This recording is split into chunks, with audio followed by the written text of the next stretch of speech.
Ma question porte sur la situation du marché du crédit immobilier. Depuis plusieurs mois, le secteur immobilier subit une crise d'ampleur qui affecte à la fois tout Français souhaitant se loger, mais également tous les secteurs qui dépendent du marché du crédit immobilier. Ceci impacte également les collectivités territoriales qui ont vu baisser leurs recettes liées aux droits de mutation. Si cette crise résulte en grande partie de la hausse des taux d'intérêt, un facteur vient aggraver la crise actuelle, à savoir les nouveaux critères dédiés par le Haut Conseil de la stabilité financière. Ces critères obligatoires plafonnent le taux d'endettement à 35% sans tenir compte du reste à vivre des ménages. La durée d'emprunt ne peut quant à elle excéder 25 ans, 27 ans pour le neuf. La principale conséquence de cette nouvelle réglementation est le refus de plus en plus important de crédits ou des allongements de durée non nécessaires et coûteux pour les emprunteurs. Les règles du Haut Conseil de stabilité financière bloquent des Français pourtant solvables et finançables. Face à la crise actuelle et à ces nouvelles règles contraignantes, c'est tout le marché immobilier qui est fragilisé. Les acteurs du marché immobilier demandent plus de flexibilité dans l'application des règles établies par le Haut Conseil de stabilité financière et notamment une meilleure prise en compte du reste à vivre des foyers. Une telle mesure ne coûterait rien aux dépenses publiques, aux finances publiques.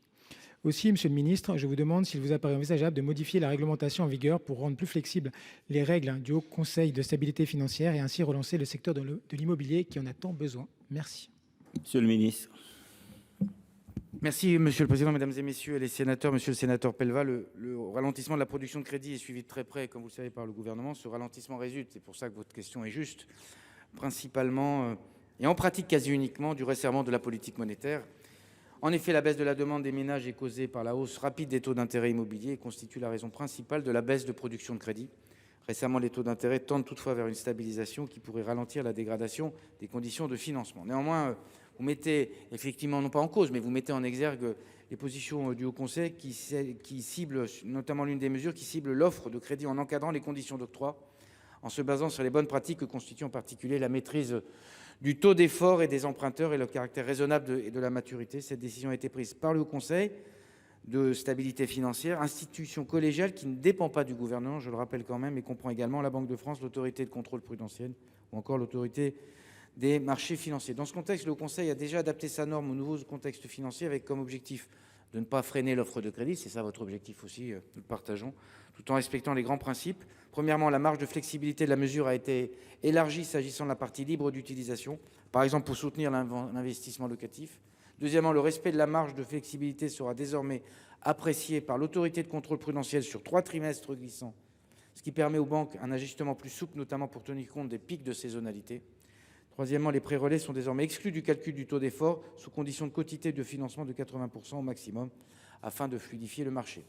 Enfin, la possibilité d'allonger la maturité des prêts avec un différé d'amortissement est facilitée dans le cas de la construction d'un logement neuf ou dans le cas de travaux représentant moins de 10% du coût total de l'opération. Enfin, le gouvernement soutient la mise en place par la Fédération bancaire française d'un dispositif offrant la possibilité d'un réexamen pour ménages solvables dont la demande de crédit immobilier aurait été refusée.